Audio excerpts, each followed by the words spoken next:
जरा देख के चाल सितारों की, कोई जायचा खींच कलंदर सा, कोई ऐसा जंतर मंतर पढ़ जो कर दे बख्त सिकंदर सा। कोई चिल्ला ऐसा काट के फिर कोई उसकी काट न कर पाए, कोई ऐसा दे तावीज मुझे वो मुझ पर आशिक हो जाए। कोई फाल निकाल करिश्मा गर मेरी राह में फूल गुलाब आए, कोई पानी फूंक के दे ऐसा वो पिए तो मेरे ख्वाब आए।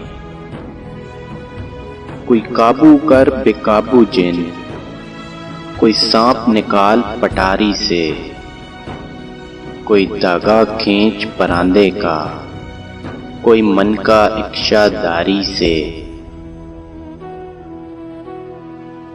कोई ऐसा बोल सिखा देना वो समझे खुश गुफ्तार हूं मैं, कोई ऐसा अमल करा मुझसे वो जाने जान निसार हूं मैं।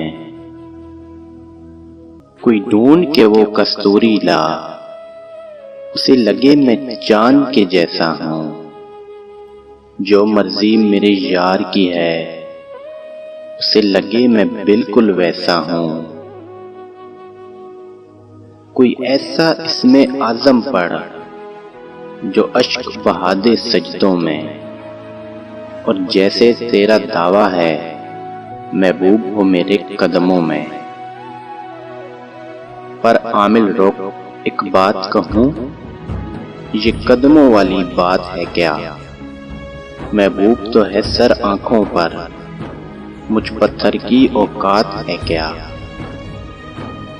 और आमिल सुन ये काम बदल, ये काम बहुत नुकसान का है, सब दागे उसके हाथ में है जो मालिक कुल जहान का है।